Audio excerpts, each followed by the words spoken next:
السلام عليكم.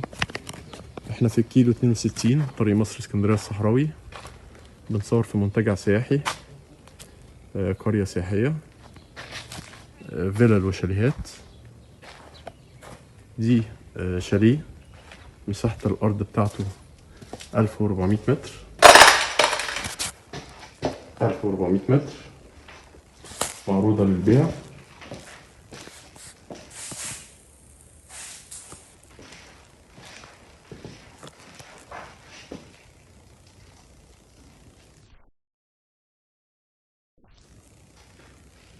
الأرض كلها عقد ملك نهائي خالص الثمن من الدولة، معلهاش جنيه، ومسجلة شهر عقاري.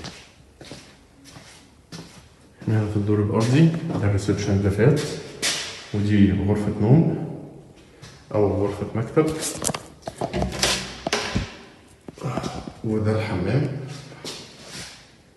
حمام الضيوف. ودي غرفة تانية، مش عارف في نور ولا مفيش نور. كويس.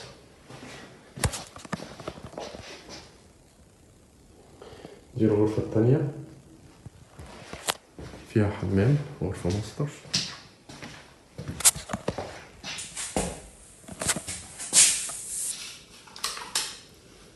مفيش نور.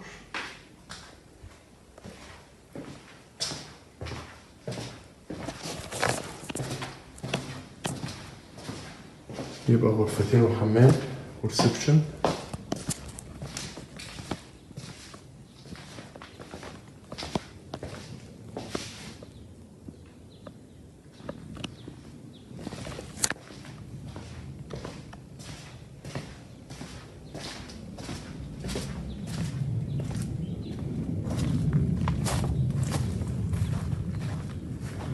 ودي جنينة.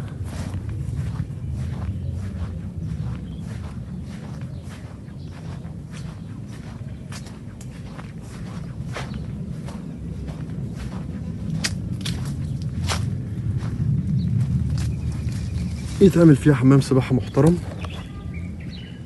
جنينة كبيرة جميلة،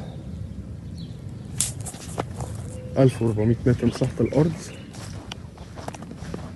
عقود ملك نهائية خالص الثمن من الدولة، معلهاش جنيه، ومسجلة شهر عقاري، والمية والكهرباء موجودين، والمية عسل تزرع عليها كل حاجة. الجنينة على حرف ال، لسه في هنا جنب تاني قدام.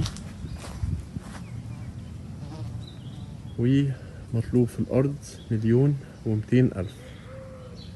1,200,000 تقريبا. لو بنينا شاليه زي دوت بالتشطيب بتاعه هندفع قرب المبلغ ده.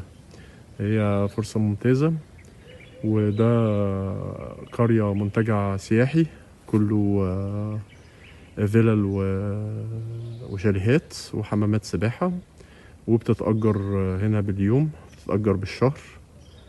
الإيجارات هنا من 2,500 لحد 5 في اليوم، والشهري من 30,000 لحد 65,000. يعني ده لو اتعمل له حمام سباحة، الشاليه دوت هيتأجر له مستريح 2,500 جنيه في اليوم. شوية تجهيزات بسيطة، وسعره ممتاز جدا، استثماري. يعني حتى لو اشتريته السنة دي وبعته السنة الجاية، غالبا هبيعه مش أقل من 2 مليون مستريح، لأن الأسعار هنا بتزيد بسرعة رهيبة، وكل كام شهر السعر بينط. فهي فرصة استثمارية محترمة. السلام عليكم.